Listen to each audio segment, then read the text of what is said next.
اپنی جذباتی دلیل کا بدلہ دوسروں کی عزت نفس پر حملہ کر کے لینے کی راہ ڈھونڈ لیتا ہے۔ ڈپریشن میں مبتلا شخص بعد بے بعد غصہ، تلخی، چڑچڑاہٹ، اشتعال اور بدمزاجی اس کے لیے دکھاوا ہے کہ وہ اپنے اندر کی پامال شدہ، محروم، ناکام اور بے بس دنیا کی اذیت ناک سوچوں سے نجات پانا چاہتا ہے۔ اور یہ حقیقت ہے کہ اگر ایسے شخص کے اندر کے مسائل ختم ہو جائیں تو اس کے رویوں کی بے ربطی اور اب نارمیلٹی بھی خود بخود غائب ہو جاتی ہے۔ مگر یہ اندر کے مسائل کیسے ختم ہوں؟ یہی نکتہ میرے تمام تر منتشر، بے ربط، بے ضابطہ اور جارحانہ رویوں کا باعث بن گیا تھا۔ میرے اندر اعصابی توڑ پھوڑ پر مشتمل ایک عظیم خلفشار برپا ہو چکا تھا۔ ساری دنیا سے کٹ کر اپنے کمرے میں پڑا رہتا، نہ کسی سے بات کرتا اور نہ کوئی میرے بگڑے اور بکھرے تیور دیکھ کر میرے پاس آتا تھا۔ اس روز سیما آپا جانے کیسے چلی آئیں۔ میں حسب معمول سیاہ جینز اور میلی سی آسمانی شرٹ میں سگریٹ کے دھوئیں کے مرغولے بناتا سپاٹ چامد نظروں سے چھت کو گھو رہا تھا۔ انہوں نے میری شکستہ حالت پر ایک افسوس ناک نگاہ ڈالی اور پھر آرزردہ سی ہو کر میرے بیڈ کے کنارے پر ٹک گئی۔ ان کی آنکھوں میں میرے لیے اپنائیت بھری ہمدردانہ نمی تھی۔ میں جوں کا توں ساکت پڑا رہا۔ جانے کیا ہو گیا تھا کہ ہر احساس جیسے پتھر بن گیا تھا، اندر کچھ اترتا ہی نہ تھا۔ بس ایک ہی کیفیت منجمد ہو گئی تھی کہ وہ راحتے جاں ارمانوں کی سرخ گٹھڑی بنی کسی اور کے سنگ ملاب کی وہ منزلیں طے کر رہی ہے جس کے خواب 2 سالوں سے میری پلکوں کے منڈیروں سے اتر کر چھم سے آنکھوں میں جل ملاتے تھے۔ دردانہ کے توسط سے ملنے والے اس کے آخری خط سے اندازہ ہوا تھا کہ اس کی شادی کی تاریخ طے پا گئی ہے۔ تحریم، تم نے خود کو کمرے میں کیوں بند کر رکھا ہے میرے بھائی؟ بس یوں ہی، کسی سے ملنے کو جی ہی نہیں چاہتا۔ میری گہری سانس لے کر اٹھ کر بیٹھتا ہوا مدھم سے بے نیاز لہجے میں گویا ہوا، زندگی ایک کمرے تک محدود ہو جانے کا نام نہیں ہے تحریم۔ وہ مجھے سہج سہج سمجھانے لگی، بھلا اس طرح مقید ہو کر گزر سکتی ہے اتنی طویل عمر؟ اگر انسانوں سے ملنا جلنا رابطے رکھنا ختم کر دو گے تو پھر زندگی میں کیا امنگ لے کر جیو گے؟ وہ دل سوزی سے کہہ رہی تھی۔ امی بتا رہی تھی کہ تم آج کل یونیورسٹی بھی نہیں جا رہے۔ میں نے یونیورسٹی چھوڑ دی ہے۔ میرے بیزار کن لہجے پر وہ ہکا بکا رہ گئی۔ مگر کیوں؟ تم نے تو اتنے شوق سے داخلہ لیا تھا، انجینئر بننا تو تمہارا خواب تھا، اور پھر اگر چھوڑنا ہی تھا تو 2.5 سال پہلے ہی چھوڑ دیتے۔ اب تو تمہارا آدھا سفر طے ہو چکا ہے، تمہارا تیسرا سال شروع ہو چکا ہے، محض 1 سال مزید رہتا ہے۔ یہ حماقت نہ کرو تحریم، کیوں اپنا مستقبل تباہ کرتے ہو؟ کون سا مستقبل؟ کیسا مستقبل؟ مجھے اب کسی شے کی پرواہ نہیں رہی۔ میرے لہجے میں جنون اتر آیا تھا۔ بھلا میں کس دل سے یونیورسٹی جوائن کرتا؟ اب تو حوصلہ ہی نہیں رہا تھا۔ پہلے تنزیلہ کی دید اور قربت کی چاہ میں رات سے صبح نہیں ہو پاتی تھی، مگر اب تو یونیورسٹی جا کر الٹا دل گھبرانے لگتا تھا۔ اس کے ہمراہ گزری حسین ساعتیں نگاہ میں پھرنے لگتی، وہ جگہیں، سیڑھیاں، لائبریری، کینٹین، سرسبز درختوں کے جھنڈ، لان میں پھولوں کی مہکتی ہوئی کیاریوں کے پھول، غرض یہ کہ ہر جگہ جہاں اس کے ساتھ وقت بتایا تھا وہاں قدم رکھتے ہی وہ مانوس منظر بول اٹھتے تھے۔ انہی رستوں نے جن پہ کبھی تم تھے ساتھ میرے، مجھے روک روک پوچھا تیرا ہم سفر کہاں ہے؟ اس ایک لڑکی کے پیچھے تم ساری دنیا سے ناراض ہو گئے ہو۔ دیکھو یہ سب جذبے وقتی ہوا کرتے ہیں، کچھ عرصے بعد تمہیں ان باتوں کی سوچ کر خود ہی ہنسی آئے گی۔ وقت انسان کو بدل کے رکھ دیتا ہے۔ سیما آپا مقدور بار دانائی استعمال کر رہی تھی مجھے راہ راست پر لانے کے لیے۔ میں دل ہی دل میں ہنس پڑا۔ مگر جذبوں کو بدلنے پر قادر نہیں ہے، میں نے زور دے کر کہا۔ جذبے بھی بدل جاتے ہیں، جب دل بدلتے ہیں تو رشتے بھی بدل جاتے ہیں۔ ہمارے تمام اقوال و اعمال کے تسلسل کا فیصلہ وقت کا گھٹتا بڑھتا چکر کرتا ہے۔ سیما آپا کی فلسفیانہ باتیں اس وقت مجھے سخت بری لگ رہی تھیں۔ میں بغیر کسی تاثر کے چپ چاپ بظاہر انہیں سن رہا تھا، مگر در حقیقت ذہن کہیں اور اڑانے بھر رہا تھا۔ دراصل تمام ناکامیوں اور اذیتوں کی جڑ توقع ہوا کرتی ہے، اور اسی سے تعلق کی مضبوطی یا کمزوری کا پتہ چلتا ہے۔ توقع جتنی زیادہ ہوگی، رد عمل کے طور پر ملنے والا دکھ بھی اس کے حساب سے زیادہ ہوگا۔ مگر جب توقع ختم کر دی جائے تو انسان کی زندگی میں ٹھہراؤ اور سکون آ جاتا ہے، اس کے آدھے غم خود بخود دور ہو جاتے ہیں۔ تم بھول کیوں نہیں جاتے کہ تم تنزیلہ نامی کسی لڑکی سے جذباتی طور پر قریب رہے ہو؟ تم اسے بلا دو. دیکھو ابھی ساری عمر پڑی ہے، ایک لڑکی کے پیچھے اسے تو تباہ نہیں کیا جا سکتا نا. آپا پلیز یہ واض و نصیحت کسی اور وقت کے لیے اٹھا رکھیں. میں بے طرح چڑھ کر لجاجت سے مخاطب ہوا تھا. وہ برا مان کر ایک جھٹکے سے اٹھ کھڑی ہوئی. ٹھیک ہے، نہیں تو نہ صحیح. بھلا تو اس کا کیا جاتا ہے جو خود بھی اپنی بھلائی کا طالب ہو. جو شخص خود اپنا دشمن بن بیٹھا ہو اس کے ساتھ کوئی کیا نیکی کرے. وہ پیر پٹکتی ہوئی کمرے سے نکل گئی. میں نے ایک گہرا بوجھل سانس لیتے ہوئے ان کے پیچھے خود بخود بند ہونے والے دروازے کی سمت دیکھا اور پھر بے تاثر انداز میں دوبارہ چھت پر نگاہ جما دی جہاں تخیل کی مدد سے اس ستم گر کی تصویر جلوہ گر ہوتی نظر آ رہی تھی. چلو تمہاری مرضی ہے، اگر پڑھائی چھوڑنا چاہتے ہو تو ڈزنٹ میٹر. ایسا کرو میرے ساتھ اسلام آباد چلو، میں وہاں تمہیں اپنی کمپنی میں کمپیوٹر سیکشن میں لگوا دوں گا. تم نے پیٹرومین سے 6 ماہ کا کورس کیا ہے نا کمپیوٹر پروگرامنگ کا، بس اس سے کام چل جائے گا. تم میرے ساتھ اسلام آباد چلو گے تو دیکھنا لاہور شہر کی تمام تلخیاں بھول جاؤ گے. بڑا خوبصورت شہر ہے اور اس سے بڑھ کر اس میں بسنے والے خوبصورت اور حسین لوگ. ابتسار بھائی اپنے کسی آفیشیل کام سے لاہور آئے تو ہمارے ہاں ہی ٹھہرتے تھے. میرے متعلق معلوم ہوا تو وہ میرے پاس چلے آئے اور بڑے بھرپور انداز میں دل جوئی کرتے ہوئے فراخ دلانہ آفر کی. میں نے جب بھی جاب کے سلسلے میں کچھ سوچا تو سب سے پہلے آپ کے پاس ہی آؤں گا. فی الحال میں خود کو کسی قسم کے ذہنی یا پھر تکنیکی کام کے قابل نہیں پاتا. میرے اعصاب شکست اور ریخت کے مراحل سے گزر کر بالکل ٹوٹ پھوٹ چکے ہیں. میں نے پھیکے سے انداز میں انہیں ٹالنے کو دھیمے سے کہا. بہرحال میری آفر برقرار ہے، تم ضرور غور کرنا. انہوں نے پھر بھرپور اپنائیت سے کہا. چند دن بعد وہ واپس اسلام آباد چلے گئے. گھر میں ان دنوں عجیب سی کھچڑی پک رہی تھی.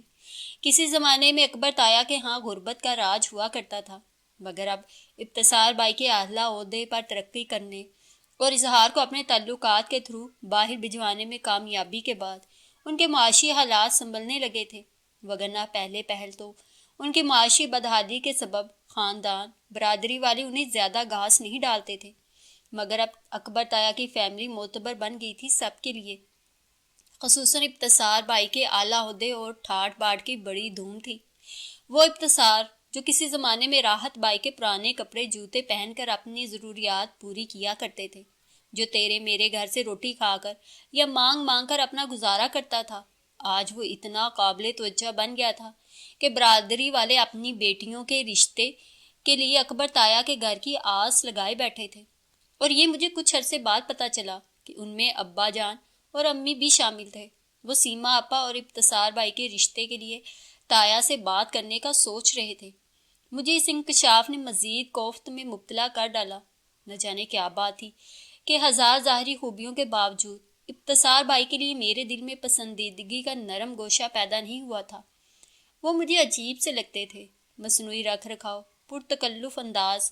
وہ خود غرضی اور خود پرستی کا چلتا پھرتا اشتہار محسوس ہوتے تھے. بظاہر وہ بڑے ہمدردانہ اور مہذب انداز میں مخاطب ہوتے تھے، مگر ان کی ایک ایک ادا سے منافقت اور تصنع کی جھلک ملتی تھی. ان کے لہجے کی گرم جوشی مطلبی سی محسوس ہوتی تھی. پھر ان کا پس پردہ کردار سارے خاندان برادری والوں پر روشن تھا. طالب علمی کے زمانے میں انہیں عورت اور شراب کی چاٹ پڑ چکی تھی، جس کے باعث سب رشتہ دار اور جان پہچان کے لوگ ابتسار بھائی سے متنفر ہو گئے تھے.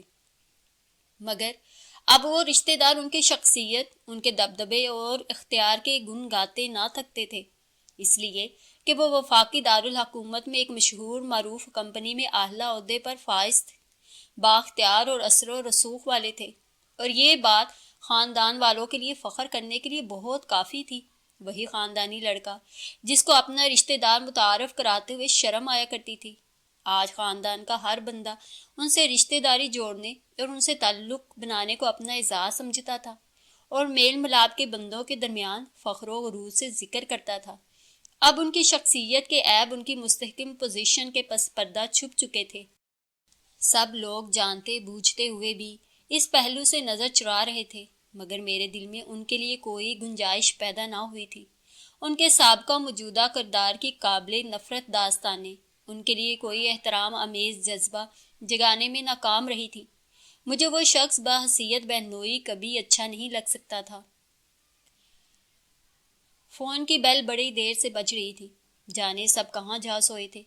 تنگ آ کر میں سیڑھیاں طے کر کے کوریڈور میں رکھے فون اسٹینڈ کے قریب آیا اور توہن کرہن ریسیور اٹھا کر گویا اس کانوں میں سوراخ کرتی تکلیف دہ آواز کو بلند کرنے کی سبیل کی۔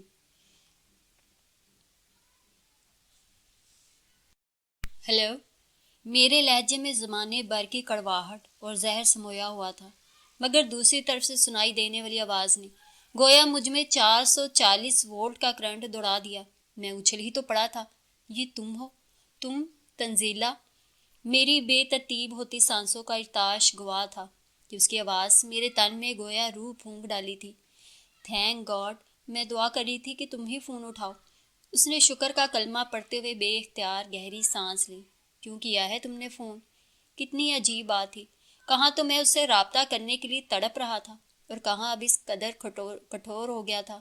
میرا لہجہ خود بخود سخت ہو گیا تھا، دل تیز تیز دھڑک رہا تھا۔ انسان اسی کو نخرے دکھاتا ہے جس کے بارے میں دل کو مکمل یقین ہوتا ہے کہ وہ اس کے ناز اٹھا لے گا۔ میں نے سنا تھا تم لاہور چھوڑ کر جا رہے ہو۔ اس کی پست سی بھیگی ہوئی آواز میں لرزش اور خدشات کی جھنکار تھی۔ تو پھر؟ میں نے کرختگی سے کہا، انداز میں بے رحمی تھی۔ تحریم؟ اس کا تحیر آمیز ملول بے یقین لہجہ مجھے پگھلانے لگا، مگر میں ایک دم جیسے پتھر بن گیا تھا۔ تم نہ جاؤ گھر چھوڑ کر؟ اس نے بھرائے ہوئے لہجے میں التجا کی۔ تو پھر اور کیا کروں؟ میرے تپے ہوئے لہجے میں یاسیت اور شکست خوردگی کے عکس تھے۔ تمہیں خود اپنے ہاتھوں سے کسی غیر کے ہمراہ رخصت کروں، تمہاری ڈولی کو کندھا دوں، تمہارے دلہا کو سلامی پیش کروں، کیا یہ چاہتی ہو تم؟ میرے انگارہ جملوں نے یقیناً اس کی پوری ہستی کو راکھ بنا دیا ہوگا۔ تحریم؟ وہ بے اختیار سسک پڑی۔ میرے دل کو کسی نے مٹھی میں مسل دیا۔ اس کی سسکیاں اعصاب پر بھاری ضربوں کی طرح لگ رہی تھی۔ رونے سے نصیب نہیں بدل جاتے تنزیلہ، میں نے بھاری لہجے میں کہا۔ میں اس کے علاوہ اور کچھ بھی نہیں کر سکتا، اور پھر اب تو خود میرے گھر والے مجھے برداشت کرنے پر آمادہ نہیں ہیں۔ وہ ڈکے چھپے انداز میں مجھے میری بیکاری اور نکمے پن کا طعنہ دے چکے ہیں۔ اب میں نے سوچ لیا ہے، تبھی انہیں شکل دکھاؤں گا جب اپنے پیروں پر کھڑا ہونے کے قابل ہو جاؤں گا۔ مجھے اپنی ذات پر، اپنی خفیہ صلاحیت و طاقت پر اعتماد ہے۔ میں کیوں کسی کا احسان لوں، کسی کی باتیں سنوں؟ چھوڑ آؤں میں سب کچھ؟ بہت ناگوار محسوس ہوتا ہے نا میرا وجود۔ میں اب ان کی نظروں سے ہی دور ہو جاؤں گا، سب کی نیندیں بحال ہو جائیں گی۔ بہت تکلیف دہ ہے نا میری ذات، بہت ناخوش رہتے ہیں لوگ میری وجہ سے۔ یہاں سے چلا جاؤں گا تو سب کے کلیجے ٹھنڈے ہو جائیں گے، اور تمہارے والد محترم کے تفکرات بھی دور ہو جائیں گے۔ انہوں نے راتوں رات تمہاری رخصتی کے انتظامات کر لیے ہیں کہ میں کہیں رنگ میں بھنگ نہ ڈال دوں۔ اب سب خوش ہو جائیں گے۔ میں استہزائیہ ہنستا ہوا بمشکل دل کا کرب چھپا رہا تھا۔ تنزیلہ مسلسل رو رہی تھی۔ اسلام آباد جا کر کہاں ٹھہرو گے؟ مجھے وہاں کا ایڈریس یا کانٹیکٹ نمبر دے دو۔ کچھ کہہ نہیں سکتا۔ دیوانے کی منزل کہاں ہوگی جہاں سینگ سمائے چلا جاؤں گا؟ میں نے لاپرواہی سے سر جھٹک کر کہا۔ پھر بھی کہیں تو ٹھہرو گے نا؟ وہ بے قراری سے پوچھ رہی تھی۔ ظاہر ہے کچھ روز تو اکبر تایا کے ہاں رہوں گا، شاید ان کے گھر میں فون کی سہولت نہیں ہوگی۔ البتہ تم ابتسار بائی کی سٹار کو کمپنی کے نمبر نوٹ کر لو۔ میرا ان کی کمپنی میں جاب کرنے کا ارادہ ہے، آگے کچھ نہیں کہہ سکتا۔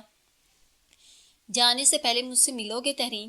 وہ رہ نہیں سکی تو دھیمے بے تاب لہجے میں اپنی خواہش کا اظہار کر گئی، بلا کی آس اور امید کی جوتی انداز میں۔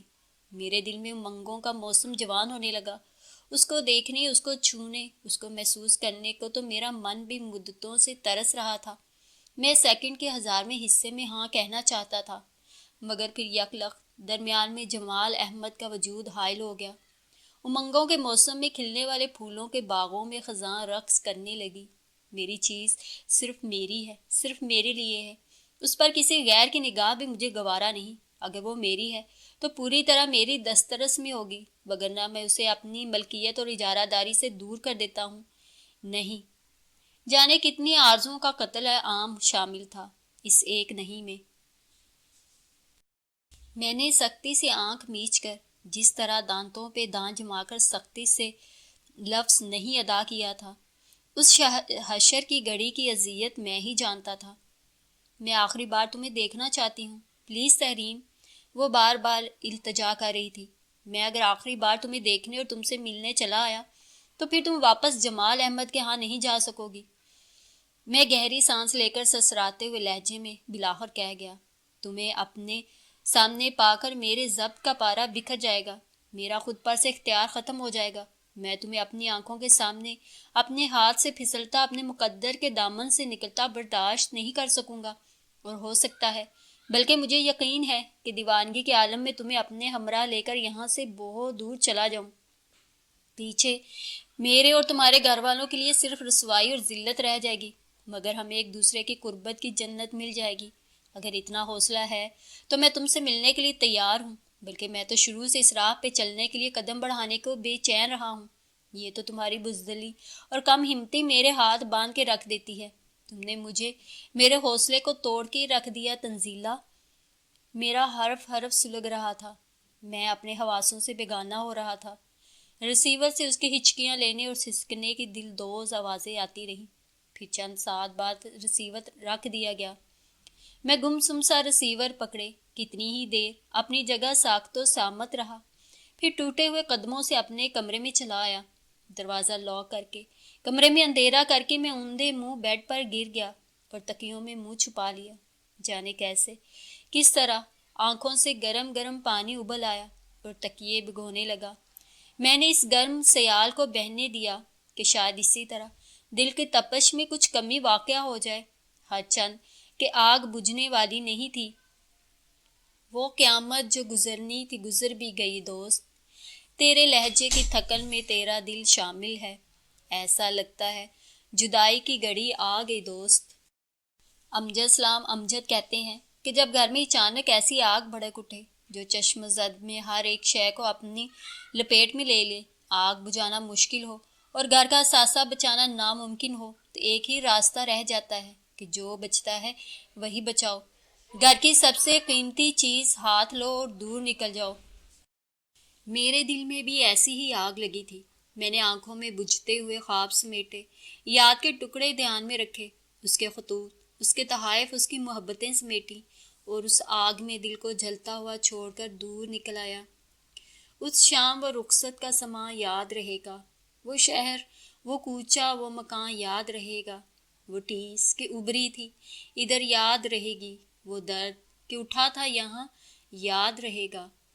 ہم شوق کے شعلے کی لپک بھول بھی جائیں، وہ شمع افسردہ کا دھواں یاد رہے گا۔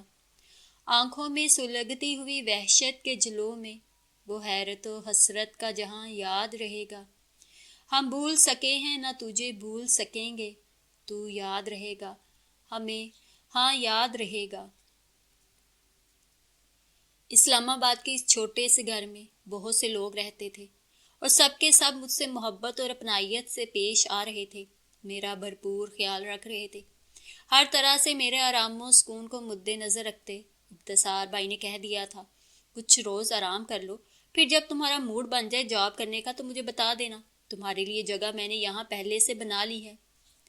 وہ لوگ اس دوہرے رشتے کو برقرار رکھنے کے دلی طور پر خواہش مند تھے، اور اڑتی اڑتی یہ خبر بھی ان تک پہنچ گئی تھی کہ لڑکا لیتو لال سے کام لے رہا ہو۔ سو اب مجھے لبار اجا کر رام کرنے کے چکروں میں تھے۔ ماہرہ اس میں پیش تھی۔ یہ تو مجھے اندازہ تھا کہ وہ مجھ سے محبت کرتی ہے اور شدت سے میرے ساتھ کی خواہاں ہیں۔ اس کا اظہار کبھی سال 2 سال بعد اتفاقاً گاؤں میں آمنے سامنے ڈکے چھپے انداز میں وہ بارہا کر چکی تھی، مگر یہاں تو جیسے اسے کھلی چھٹی مل گئی تھی۔ اس کی تو گویا مراد بھر رہی تھی۔ وہ دیدہ دلیری سے میرے لیے مختص کیے گئے کمرے میں کسی نہ کسی بہانے آ ٹپکتی، میرے کھانے پینے، سونے جاگنے، کپڑے، جوتے اور دیگر معاملات کا وہی خیال رکھتی تھی، مگر میرے دل پہ چڑھنے میں اسے مسلسل ناکامی کا منہ دیکھنا پڑ رہا تھا۔ وہ اس طرح مجھ سے قریب ہونے کی کوشش کر رہی تھی، مگر میرے دل کو رتی بھر پرواہ نہ تھی اس کے الٹے سیدھے ہتھ کنڈوں کی۔ میں نے کبھی اسے لفٹ نہیں کروائی تھی، ہمیشہ دھتکارتا رہا تھا۔ اب بھی میری جانب سے مکمل گریز، بیزاری اور رکھائی کا مظاہرہ ہوتا تھا، مگر وہ عجیب ڈھیٹ لڑکی تھی۔ میرے نروٹھے پن اور سرد رویے کے باوجود اسی چاہت اور والہانہ پن سے میری خدمت کیے جاتی، مجھ سے ملنے کی سبیلیں تلاش کرتی رہتی۔ ایک اور چیز جو میں نے نوٹ کی وہ یہ کہ اس گھر میں ہر شخص اپنی الگ زندگی بسر کر رہا تھا، اپنی مرضی اور اپنے طور طریقوں سمیت، جس کا جو جی چاہتا وہ کر گزرتا۔ کوئی کسی کے آگے جواب دہ نہیں ہوتا تھا۔ چھوٹے بڑے کا لحاظ اور گھریلو امور میں نظم و ضبط کا شدید فقدان دیکھنے میں آیا تھا۔ ہر شخص کا اپنا الگ قبلہ تھا۔ گھر میں جدید سہولیات کی فراوانی تھی، مگر انہیں استعمال کرنے کا سلیقہ اور کرینہ ندارت تھا۔ انداز نہایت بھونڈا پھوڑا اور احمقانہ ہوتا تھا۔ ہاں ایک چیز کا پورے گھر کو نشہ تھا، ڈش کے پروگرام دیکھنے اور وی سی آر پر فلمیں دیکھنے کا۔ اس کے لیے چھوٹے بڑے کی کوئی تخصیص یا قواعد و ضوابط رائج نہیں تھے۔ تایا اکبر اور تائی نورہ سارا دن دیکھ دیکھ کر نہیں تھکتے تھے۔ مائرہ تو خصوصیت سے انڈین فلموں اور زی ٹی وی کے پروگرامز کی دیوانی تھی۔ ابتسار بھائی تو خیر آفس میں بڑی بزی رہتے تھے۔ اظہار باہر چلا گیا تھا۔ اس سے چھوٹے نثار اور نواز بھی کچھ کم شقیع نہیں تھے۔ پھر آئے دن ان کی 4 بیاہی بہنوں میں سے کوئی نہ کوئی اپنے بچوں کی فوج ظفر موج ہمراہ لے کر بھائی کے گھر رہنے کو چلی آتی تھی۔ کوئی بد نظمی تھی۔ طاہرہ البتہ سب بہن بھائیوں میں کچھ سلجھی ہوئی اور سدھری ہوئی نظر آتی تھی۔ وہ زیادہ تر کچن کے کاموں اور صفائی ستھرائی میں لگی رہتی تھی۔ شاید انہیں فلموں اور ڈش انٹینا کا اعجاز تھا کہ مائرہ کی نگاہ، ہاتھ، چہرے اور وجود کی اشارتوں اور حرکات و سکنات میں عجب طلب امیز جذباتیت اور ذو معنی چھیڑ شامل ہو گئی تھی۔ بظاہر وہ خطا انجانے پن کے عالم میں سرزد ہوتی دکھائی دیتی تھی، مگر میں بھی آخر کو تجربے کار تھا، جذبات برت چکا تھا، وارفتگی کی برسات میں کئی بار بہہ کر تنزیلہ کے ہمراہ بھیگا تھا۔ میرے احساسات ان اتفاقی وارداتوں کی اساس اور شدت سے بخوبی واقف تھے۔ میں نے لمحوں میں مائرہ کا سراپا پڑھ لیا تھا۔ اس کے انگ انگ میں جوانی کے منہ زور تقاضے کوکتے تھے، اور میں اس صورتحال سے کچھ خوف زدہ سا سراسیمہ سا ہو کر رہ گیا تھا۔ کہاں تک کنارہ کشی کرتا؟ ذہن پہلے ہی سوچ کے بہت سے خانوں میں بٹا ہوا تھا، اور بکھیڑے ہی کیا کم تھے جو اس نئی مصیبت سے چھٹکارا پانے کی تدبیر سوچنے کی مہلت ملتی۔ اس کا طریقہ واردات بہت انوکھا ہوتا تھا۔ کبھی کھانے کی ٹرے اس طرح پکڑا کرتی کہ لا محالہ اس کے ہاتھ میری انگلیوں کا لمس پا جاتے، کبھی کپڑے تھماتے ہوئے جیسے اپنا پورا ہاتھ پیش کر دیتی۔ کوئی چیز تھماتے ہوئے اس کی شعوری کوشش یہی ہوتی تھی کہ ممکنہ حد تک میرے قریب ہو کر میرے ہاتھ کی گرفت کا لطف لے سکے۔